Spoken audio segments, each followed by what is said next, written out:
आकाशवाणी मुंबई केंद्र अस्मिता वाहिनी पहाटेचे 5 वाजलेत. प्रसारित करत आहोत नरक चतुर्दशी निमित्त नरकासुर वध या आख्यानावर डॉक्टर सविता जयंत मुळे यांचं कीर्तन. साथ संगत संवादिनी दिनेश अरुण डोळे. तबला साथ सुमेध जयंत मुळे. ही आकाशवाणी छत्रपती संभाजीनगर केंद्राची निर्मिती आहे. श्रीमन्महागणाधिपतये नमः. श्री सरस्वते नमः. श्री गुरवे नमः. वर्णानामर्थसंघानां रसानां छन्दसामपि मंगलानां च कर्तारौ वन्दे वाणिविनायकौ. ब्रह्मानन्दं परमसुखदं केवलं ज्ञानमूर्तिं द्वन्द्वातीतं गगनसदृशं तत्त्वमस्यादिलक्ष्यम्. एकं नित्यं विमलमचलं सर्वदी साक्षिभूतं भावातीतं त्रिगुणरहितं सद्गुरुं तन्नमामि. मूकं करोति वाचालं पङ्गुं लङ्घयते गिरिं यत्कृपातमं वन्दे परमानन्दमाधवम्. जगाच्या कल्याणा सतत झटती जे त्रिभुवनी. नमो त्या साष्टांगे दैवतसे नारद मुनी. आम्हाला शक्ती द्या बुद्धी प्रभूचे गान करण्या. कृपा दृष्टी ठेवा कीर्तनीया रंग भरण्या. देवर्षी नारद महाराज की जय. मातृदेवो भव पितृदेवो भव आचार्य देवो भव राष्ट्रदेवो भव. श्रोता वक्ता श्रीराम समर्थ. जय जय रघुवीर समर्थ. हरे गाम पद निसा सानि द प मग मग रे निध नि रे सा. जय जय राम कृष्ण हरि हरि. जय जय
रघुपति राघव राजा राम पतित पावन सीताराम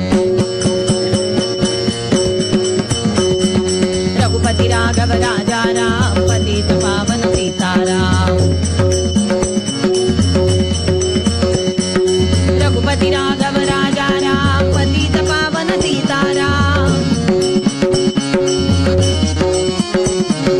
रघुपति राघव राजा राम पतित पावन सीताराम रघुपति राघव राजा राम पतित पावन सीताराम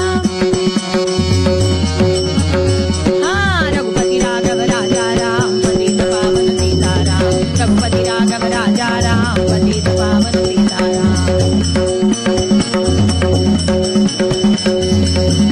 गोपाल कृष्ण भगवान की जय राजाधिराज रामचंद्र भगवान की जय भारत माता की जय सद्गुरुनाथ महाराज की जय जय जय रघुवीर समर्था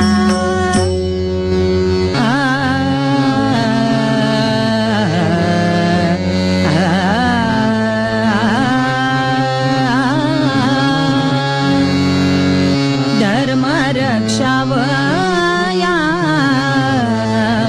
अवतार घेसे धर्म रक्षावया अवतार घेसे आपुल्या पाळीसी आपुल्या पाळीसी आपुल्या पाळीसी भक्त जना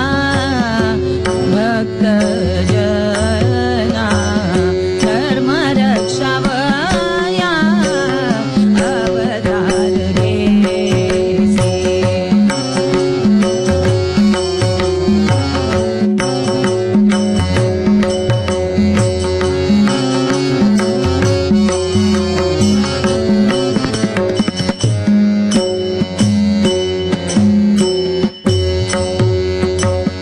अंबरीशी साठी जन्म सोशियेले अंबरीशी साठी जन्म सोशियेले दुष्ट निर्दाळीले दुष्ट निर्दाळीले दुष्ट निर्दाळीले किती एक धर्म रक्षावया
शुद्धं निराभासं निराकार निरंजनं नित्यबोधं चिदानंदं गुरु ब्रह्म नमाम्यहं सद्गुरुनाथ महाराज की जय.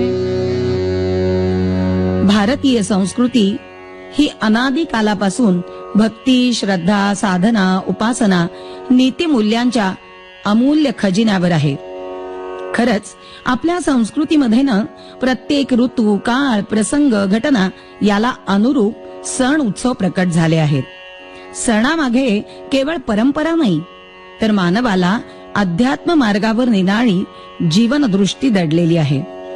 सण उत्सवातून साधेपणा, सदाचार, साधना, परमार्थ हेच खरं जीवनाचं ध्येय असावं असा संदेश समाजात रुजावा हा उद्देश आहे मंडळी. असाच आनंदाचा, प्रसन्नतेचा, प्रकाशाचा, प्रेमाचा असा महाउत्सव दीपोत्सव अर्थात दिवाळी.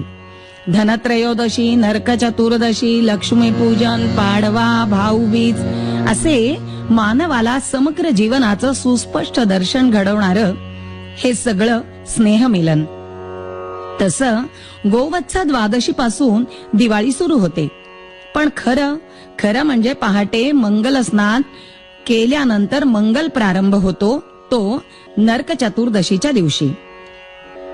दिवाळीच्या आनंदाला पहिलाच शब्द लागला नरक. असं का झालं? मनुष्य जीवनातील नरकासुराचा वध होतो तेव्हाच आनंदाची दिवाळी होते मंडळी.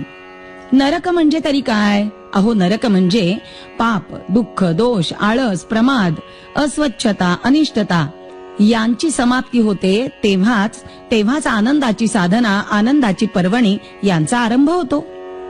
मग काय, या आनंदाच्या क्षणात खाणं, पिणं, लेणं, वैभव, प्रकाशमय प्रसन्न आनंद यात्रा.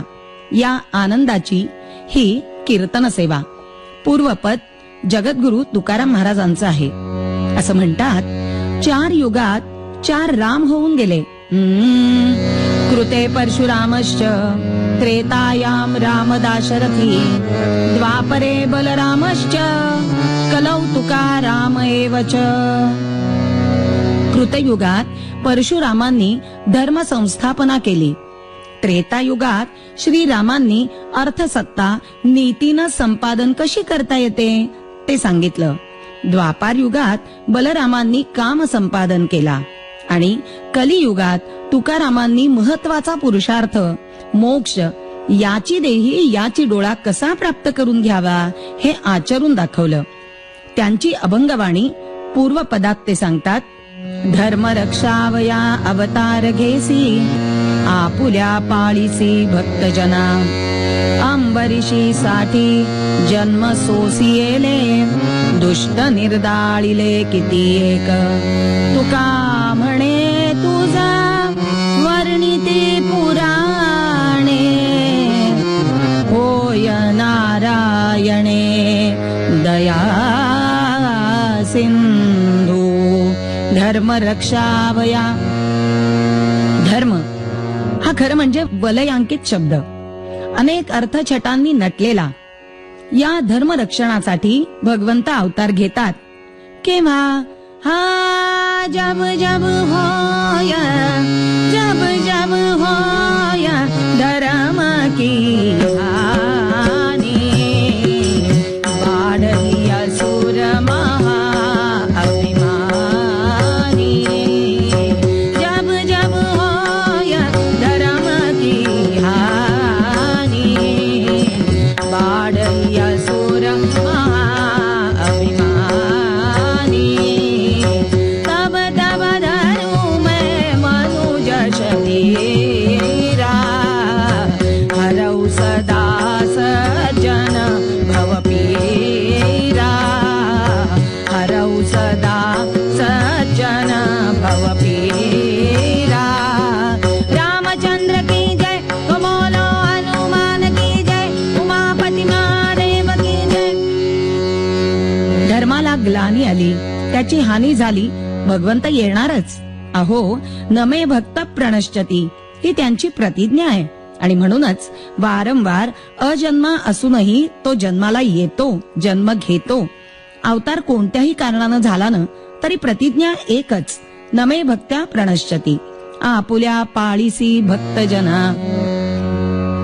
पृथ्वीला वाचवण्यासाठी वराह अवतार घेतला.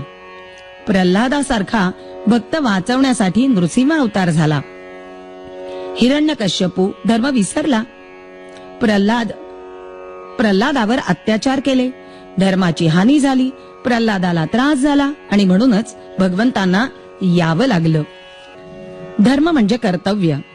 ते कर्तव्य जाणीवपूर्वक प्रामाणिकपणानं करणं म्हणजे धर्म जागरण, धर्म आचरण. असं पाहना, एक वाहतुकीचा नियम चुकला की लगेच शासक तयारच असतो. नियम मोडला, कर्तव्य चुकलं, अर्थात म्हणजेच अधर्म आणि शासन. म्हणूनच प्रत्येकानं धर्मपालन, कर्तव्य पालन केलं पाहिजे. तसं सगळे प्राणी मात्र सुखी होतील. अहो, चाणक्य म्हणतात, सुखस्य मूलम धर्म. वाल्मिकीनी पण हेच सांगितलंय, धर्मात प्रभवते सुखम. रामायणामध्ये अनेक व्यक्तिरेखा आपल्याला धर्मपरायणतेचा दृष्टांत देतात. राम, लक्ष्मण, भरत, शत्रुघ्न, हनुमान, केवट, सीता हे सगळे धर्मपरायणतेचा उत्तम दृष्टांत.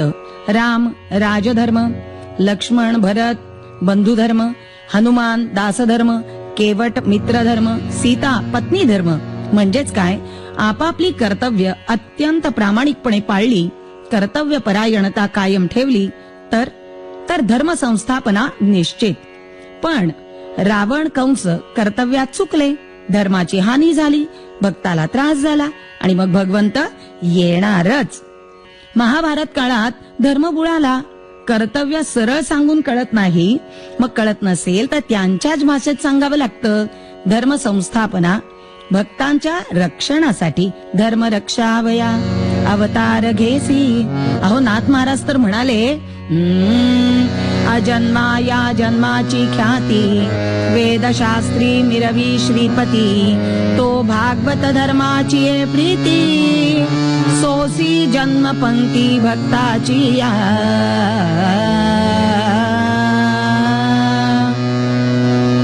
नाथ महाराज आपल्याला सांगतायत, धर्मासाठी भक्तासाठी अजन्मा असं जणी म्हणवणारे भगवंत असले तरी भक्तासाठी सतत जन्म घेतात. किती सांगणार?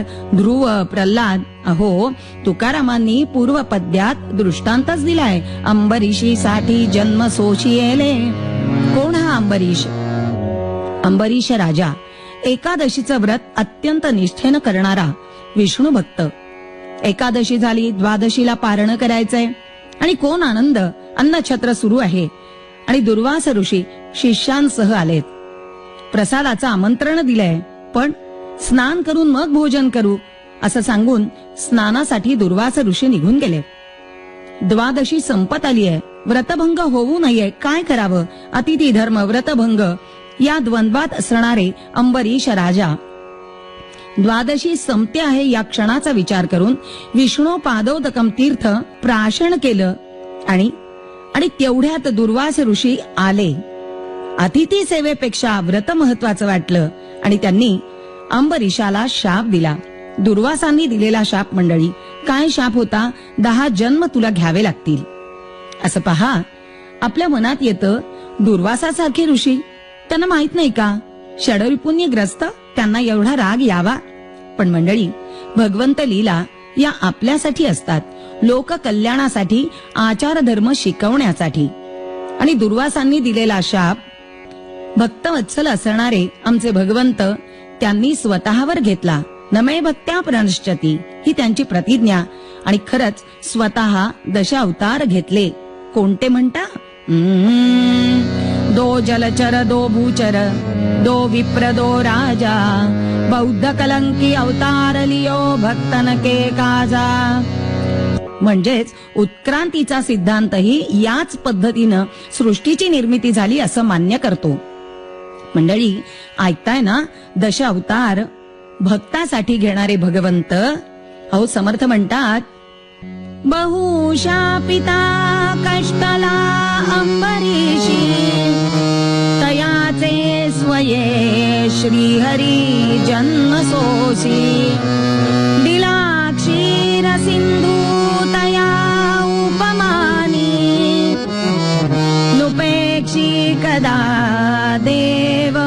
भक्ताभिमानी जय जय रघुवीर समर्थ. धर्मरक्षावया अवतार घेसी असं म्हणणारे तुकाराम महाराज आणि भक्ताभिमानी म्हणून सांगणारे समर्थ. तुकाराम महाराज पुढे म्हणतात, तुका म्हणे तुझ वर्णिती पुराणे.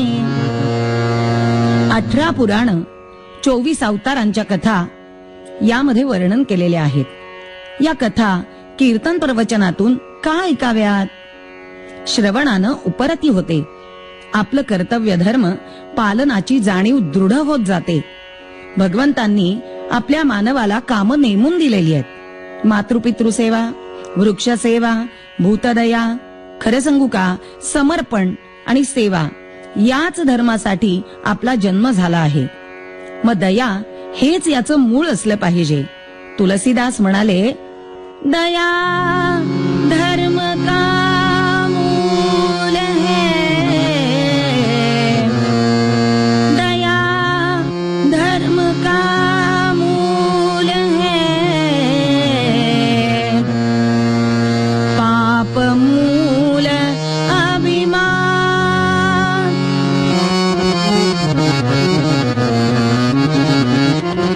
क्या बात है. तुलसी दया न छोड़िए,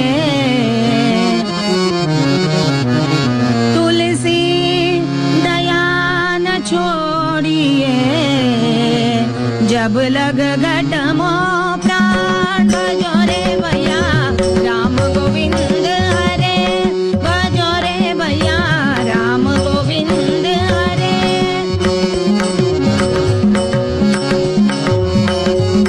भजो रे भैया राम गोविंद हरे, भजो रे भैया राम गोविंद हरे, राम गोविंद हरे, राम गोविंद हरे.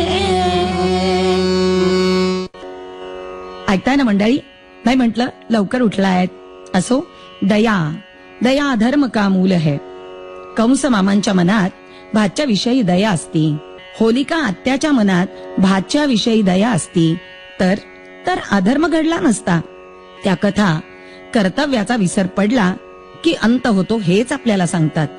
दया सिंधू भगवंत भक्ताचा आधार असतो आणि या दया सिंधू भगवंताला आधार केलं तर कृतार्थ जीवनाचा खरा प्रवास सुरू होतो. कारण दया सिंधू भगवंत दयेचा सागर अपरंपार श्री हरी सकल जीवनाधार.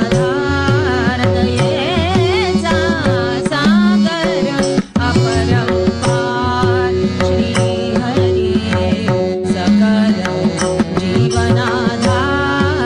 दयेचा सागर अपरंपार.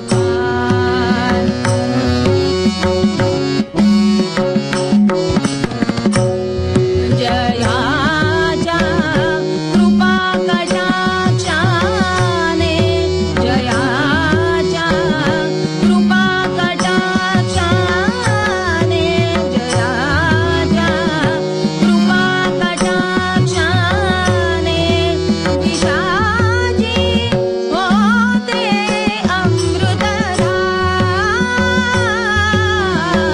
होते अमृतधार. दयेचा सागर अपरंपार श्री हरी सकल जीवनाधार. दयेचा सागर अपरंपार, सागर अपरंपार, सागर अपरंपार.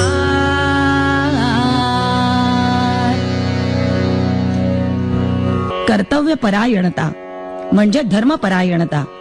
याचा विसर पडणं म्हणजे जीवनात स्वार्थाची विषवल्ली ती नाहीशी व्हावी असं वाटत असेल तर अमृतवृष्टी करणारा नारायण आपलासा करावा. पुराणातली कथा श्रवण मनन चिंतनातून आचरणात आणा. हाच भाव जागवणारं पूर्वपद तुकाराम महाराज म्हणतात, धर्म रक्षावया अवतार घेसी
प्रथेप्रमाणे नामस्मरण करूया. श्रीकृष्ण गोविंद हरे मुरारे हे नाथ नारायण वासुदेव.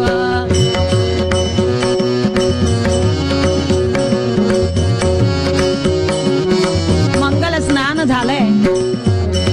नरकासुराच्या भीतीनं का होईना आज सकाळी लवकर उठलीये. आता नामस्मरण करूया. ज्या भगवंतानं ही सृष्टी निर्माण केली त्यांचं नामस्मरण.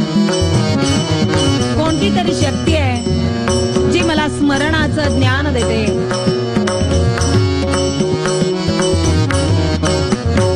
श्री कृष्ण गोविंद हरे मुरारे हे नाथ नारायण वासुदेव.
पद्मनाभा नारायणा पद्मनाभा नारायणा पद्मनाभा नारायणा.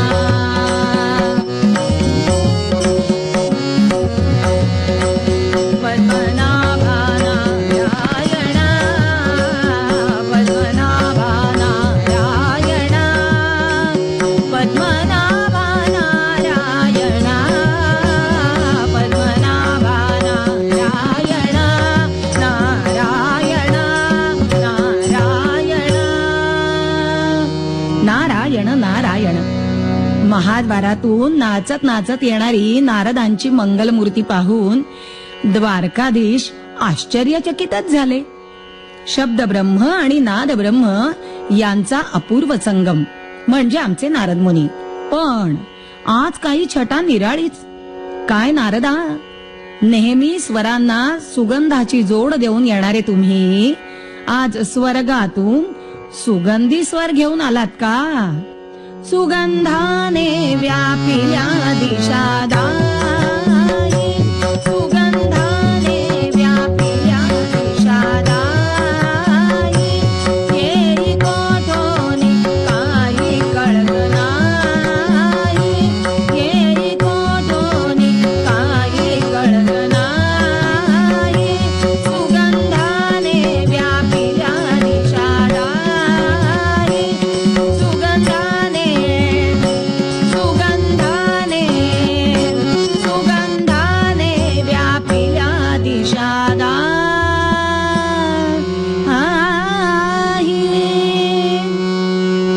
काय नारदा, इंद्राणी सत्कार केला वाटतं? छे हो देवा, कसला सत्कार? त्यांच्या तोंडचं पाणी पळालंय. स्वर्गात अवकळा आली आहे, सत्कार कसले करतायत? नारदा, स्वर्गात एवढ्या उलथापालथी चालल्या असताना इकडे भूलोकात त्याचा मागमूसही लागू नये म्हणजे काय?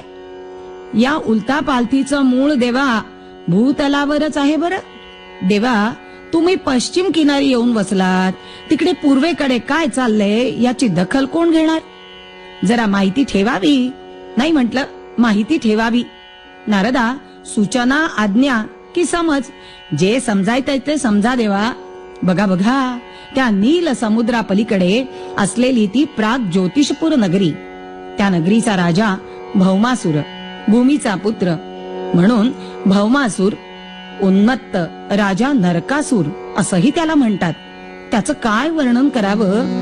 प्राग ज्योतिषपुरी असुर वसत होता, प्राग ज्योतिषपुरी असुर वसत होता, नाम नरकासूर हरी होता, नाम नरकासूर हरी होता.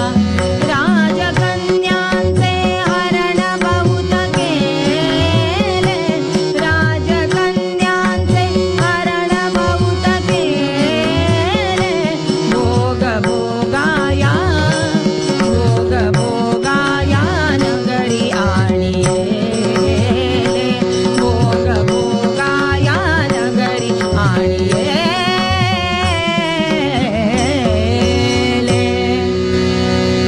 भूदेवीनं साक्षात भगवान विष्णूंना प्रसन्न करून आपल्या पुत्रासाठी वैष्णवास्त्राची प्राप्ती करून घेतली आणि एक वरही मागून घेतला.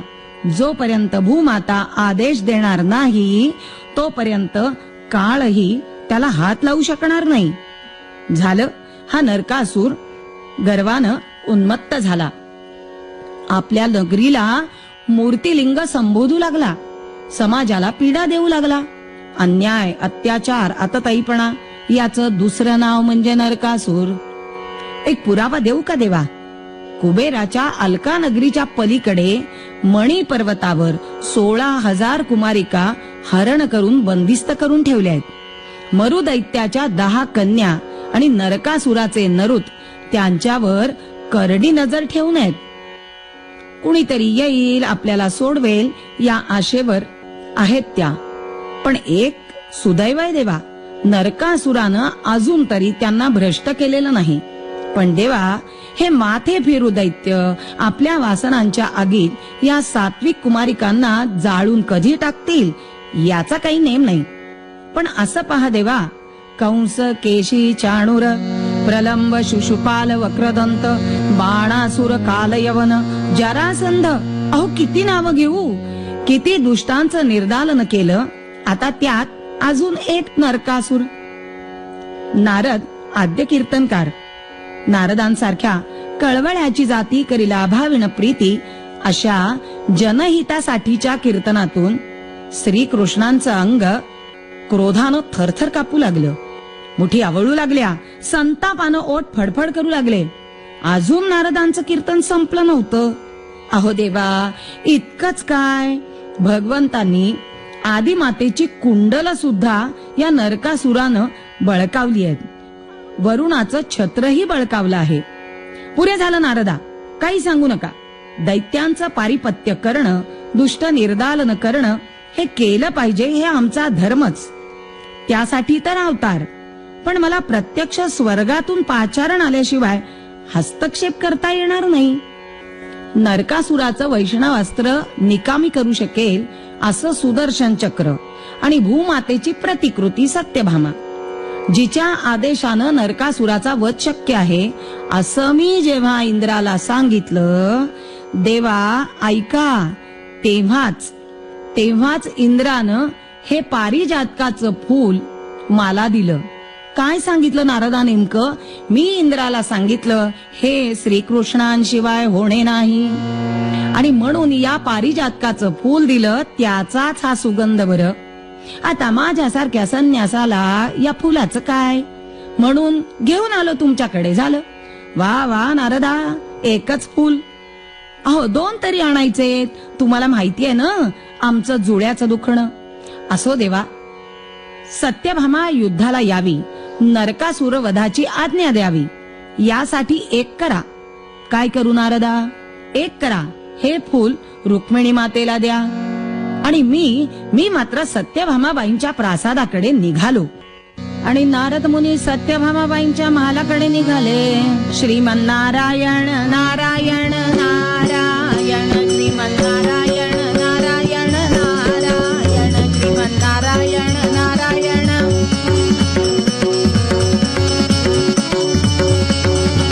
श्रीमन्नारायण नारायण नारायण श्रीमन्नारायण नारायण श्रीमन्नारायण नारायण नारायण श्रीमन्नारायण नारायण श्रीमन्नारायण नारायण नारायण श्रीमन्नारायण नारायण नारायण श्रीमन्नारायण नारायण. आणि सत्यभामाबाईंच्या प्रासादात आगत स्वागत झालं. आणि नारद मुनीने विचारलं, काय माते, आवडली का भेट? नारद मुनींचं वाक्य सत्यभामाबाईंनी ऐकलं मात्र प्रतिप्रश्न केला, कसली भेट? श्रीकृष्णांनी स्वर्गातून आणलेलं पारिजातकाचं फूल तुम्हाला नाही दिलं? नाही. नारदा, आमची पट्टराणी म्हणून नुसतीच जाहिरात बरं. तेवढ्यात श्रीहरी सत्यभामाबाईंच्या महालाकडे येताना पाहिलं आणि नारदांनी मागच्या मागेच पलायन केलं. अगं सत्यभामे, एका फुलाचं काय घेऊन बसलीस? पारिजातकाचं झाडच तुझ्या अंगणात आणून लावणार आहे. माझं धोरण थोडं निराळं आहे ग, कळत नाही कधी कधी. असो, आता हे बघ, देवेंद्र भौमासुराच्या पारिपत्यासाठी सहाय्य मागण्यासाठी येणार आहे. तेव्हा पारिजातक देणार असाल तरच सहाय्य करीन अशी त्याला अट घालतो. तो बिचारा काय करणार? त्याला ही अट मान्यच करावी लागणार. आणि क्षणात देवेंद्राची स्वारी सत्यभामाबाईंच्या महालात आली. अहो यादवराज, भौमासुराच्या अत्याचाराच्या कथा ऐकून कुणीही शस्त्र हातात घेईल. इतके अत्याचार काय सांगू तुम्हाला. मातला भौमासुर भूतले, मातला भौमासुर भूतले, मातला भौमासुर भूतले.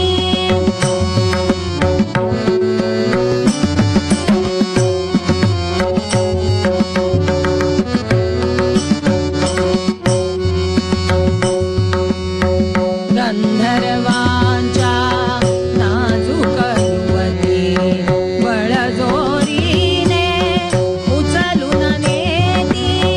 बंदिवास किती नाजूक सुमने, बंदिवास किती नाजूक सुमने.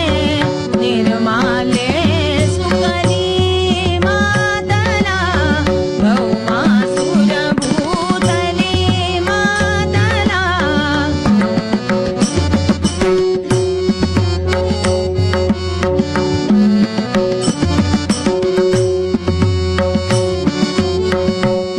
मत्तगजासम पुष्पवनातून उपटून नेतो किती कमलिनी. मत्तगजासम पुष्पवनातून उपटून नेतो किती कमलिनी. मदांध सुरा अंकुश द्याया, मदांध सुरा अंकुश द्याया. कुणी नसे वारी मातला भौमासुर भूतले, मातला भौमासुर भूतले, मातला भौमासुर भूतले. इंद्राच्या तोंडून त्या भौमासुराच्या अत्याचाराचं वर्णन ऐकून आत असलेल्या सत्यभामेच्या अंगावर खरोखर तिरस्कारानं काटा उभा राहिला. आणि संतापून म्हणाली, नाथा, हा नरकासूर इतका मदांध झाला असेल तर पारिजातकाचं राजकारण कशाला? त्या 16,000 युवती बंदिवासात कशा जगत असतील याची मी कल्पना करू शकते. अहो देवेंद्रा, तुम्हाला स्वस्त बसवतं तरी कसं? तुमच्यानं होत नसेल तर मला सांगा, मी करते त्याचा शिरच्छेद. या जुलमी वृत्तीला कायमची अद्दल घडली पाहिजे. मंडळी, झालं, सत्यभामेची संमती मिळाली. स्वतः युद्धाला यायला तयार झाली. गरुडावरून सुदर्शनासह श्रीकृष्ण उड्डाण करते झाले.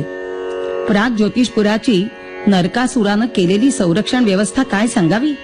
प्रथम नगराभोवती गिरिदुर्गांचा वेढा, त्यानंतर शस्त्राचा वेढा, खंदकांमध्ये कालव्यांमध्ये विषारी पाण्याचा वेढा, अग्नीचा वेढा, वायूचा वेढा आणि या आत मूर सेनापतीनं लावलेले 10,000 पाश असा बंदोबस्त. श्रीहरींनी युद्धासाठी पांचजन्य शंख फुंकला. त्या प्रलयंकारी नादानं मूर दैत्याची झोप उडाली. सारं ब्रह्मांड दणाणलं. अत्याचारी प्रवृत्तीच्या हृदयातही धडकी भरली. गिरिगवरातून जैसा जम्बुक वैतागून धावला हरिवर.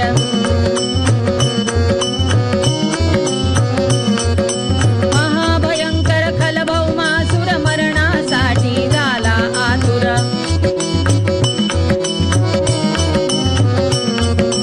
गरुडावरुनी वीर यदुपती गजारूढ तो नरकाधिपती. नभो मंडली धूमकेतू समजावून भिडला सूर्यावरती. भागवतकार वर्णन करतात, भगवान श्रीहरींनी गरुडावर बसून आपल्या गदेच्या प्रहारांनी गिरिदुर्गांची तटबंदी फोडली. बाणांनी शस्त्रांचा वेढा छिन्न विछिन्न केला. सुदर्शन चक्रानं जल, अग्नी, वायू यांचे वेढे उद्ध्वस्त केले आणि मूर दैत्याचे पाश तोडून टाकले. तीक्ष्ण नखांनी मस्तक फोडित भौम गजावर गरुड धडकला. अस्त्रे शस्त्रे यंत्रे जंत्रे धगधग ओकती अग्नी ज्वाळा. लढती योद्धे मरणासाठी सिंहनाद गगनातून भिडला. कृष्ण करातील पुस्तके कंदुक होती.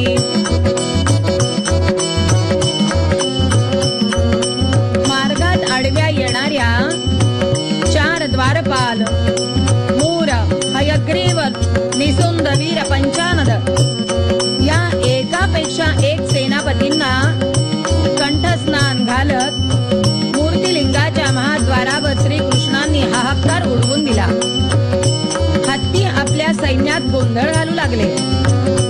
गरुडाच्या आघातानं भेदरलेले पिसाळलेले हत्ती महाद्वारावर धडका देऊ लागले. आपल्या सर्व संरक्षण व्यवस्था कोलमडलेल्या पाहून अखेर भौमासुर हाती त्रिशूल घेऊन हत्तीवरून बाहेर आला.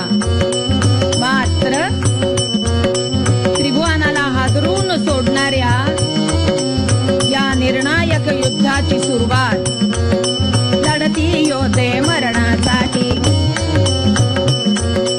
वीर यदुपती शस्त्रे छेदी गरुडा घाते सैन्य वंगले. सुदर्शनाच्या कर्वतीतुनी काष्टा समसैनिक कातरले. अंती घेती त्रिशूल हाती. आता भौमासुरानं त्रिशूल हाती घेतला. कधी नरकासुराचं पारडं जड, कधी श्रीहरींची सरशी. त्या उन्मत्त दैत्याची ती अनावर वस्ती पाहून शेवटी सत्यभामा खवळली. तिचे नेत्र लाल झाले. नरकासुराचा त्रिशूल श्रीहरींच्या दिशेनं निघाला तशा सत्यभामाबाई ओरडल्या, नाथा, कशाला खेळवता त्याला? उडवा त्याचं मस्तक, करा त्याचा शिरच्छेद. त्याच्या अत्याचारातून मुक्त करा त्रिभुवनाला. बस, भूमातेची आज्ञा मिळाली.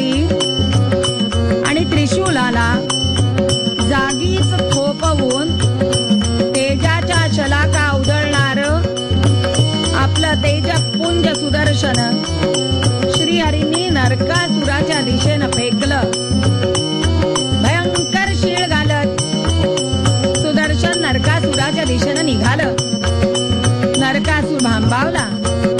स्वतःला सावरण्याच्या आधीच हे दिव्य चक्र त्याच्या मस्तकावर आदळलं आणि हा तमोगुणी उन्मत्त दैत्य किंकाळी फोडत आपल्या भूमातेच्या मांडीवर कोसळला. गोपाल कृष्ण भगवान की जय.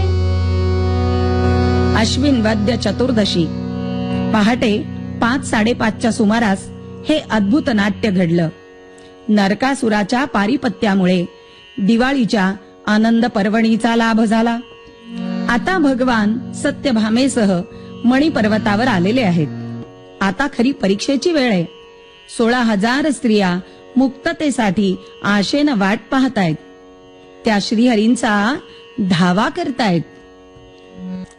नंद नंदन नंद नंदन नंद नंदन धावरे.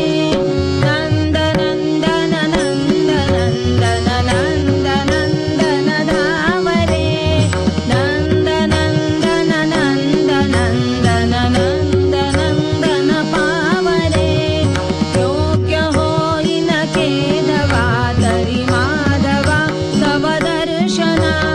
राहते हृदयी तरंगत एकही नित भावना. श्रीधरा गरुडध्वजा अगनाशना मनमोहना.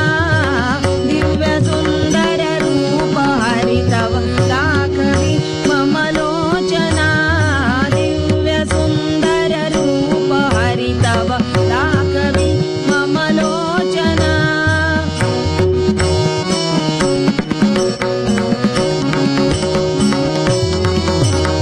दिव्यता दिवमंडला दीपवोनी देत अनंतता. विश्व ही कवळोनी या उरतेच जेथील भव्यता.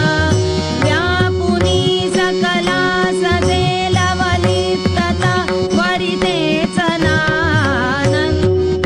नंद नंदन नंद नंदन धावरे. दिव्य सुंदर रूप हरितव दाखवी मम लोचना. नंद नंदन नंद नंद नंद नंदन पावरे.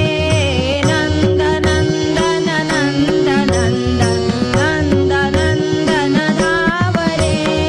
नंद नंदन नंद नंदन नंद नंदन धावरे. नंद नंदन नंद नंदन नंद नंदन धावरे. असा कृष्णांचा केलेला धावा श्रीकृष्णांना मनोमन पोहोचला, जाणवला. अहो भक्तवत्सल दया सिंधू आणि त्यांच्या व्यथा भगवंतांनी ऐकून घेतल्या. त्यांची व्यथा जाणून त्यांच्या पालन पोषणाची जबाबदारी श्रीहरींनी स्वतःवरती घेतली. द्वारकेला त्यांना पाठवलं आणि खऱ्या अर्थानं दुष्टांचं निर्दालन, भक्त पालन, धर्मरक्षण हे भगवंत करतातच. अहो या कथा कशासाठी श्रवण करायच्या? तत्वज्ञानाचं तत्व आपल्या आचरणात आणण्याची दृढता, या तत्वाचं अंतःकरणपूर्वक साधना आणि अशा विचारात राहणं, धर्माचरण करणं, कर्तव्याचरण हेच मानवी जीवनाच्या कल्याणात सामावलेलं आहे. या कथांचं श्रवण, तत्वांच्या दृष्टीनं आचरण हे शिकवणं हीच तर नरकासूर वधाची कथा. एवढाच भाव पूर्वपद्यात भक्ता राखणारा भगवंत येईल, पण या कल्याणप्रद मार्गावर चालण्याची बुद्धी भगवंतानं मला द्यावी अशी प्रार्थना करते आणि या सगळ्यांसाठी कल्याणप्रद आनंददायी शुभेच्छा देते. पूर्वपद्यात तुकाराम महाराज म्हणतात तसं, धर्म रक्षावया अवतार घेसी. धर्म रक्षावया अवतार घेसी. आपुल्या पाळीसी भक्त जना.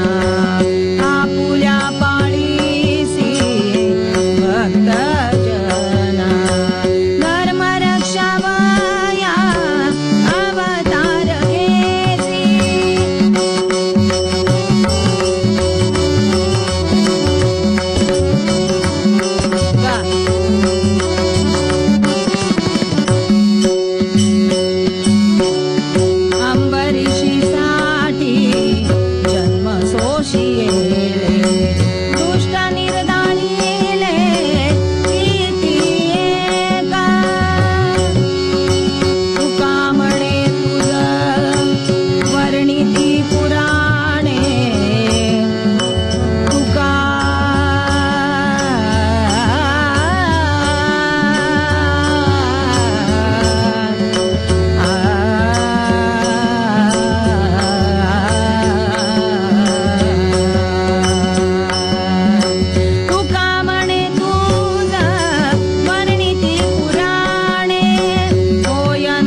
आजची झालेली कीर्तन सेवा श्रोत्यांमधल्या भगवंतांच्या चरणी अर्पण करते आणि एकच मागणं मागते, हे चिदान दे का देवा तुझा विसरण व्हावा, विसरण व्हावा तुझा विसरण व्हावा, गुणगायीन आवडी हेची माझी सर्व जोडी, माझी सर्व जोडी हेची माझी सर्व जोडी, पुंडलिक वरदा हरी विठ्ठल श्री ज्ञानदेव तुकाराम, पंढरीनाथ महाराज की जय, गोपाल कृष्ण भगवान की जय, भारत माता की जय, जय जय रघुवीर समर्था. नरक चतुर्दशी निमित्त नरकासूर वध या आख्यानावर डॉक्टर सविता जयंत मुळे यांचं कीर्तन आपण ऐकलत. साथ संगत होती संवादिनी दिनेश अरुण डोळे आणि तबला सुमेध जयंत मुळे यांची.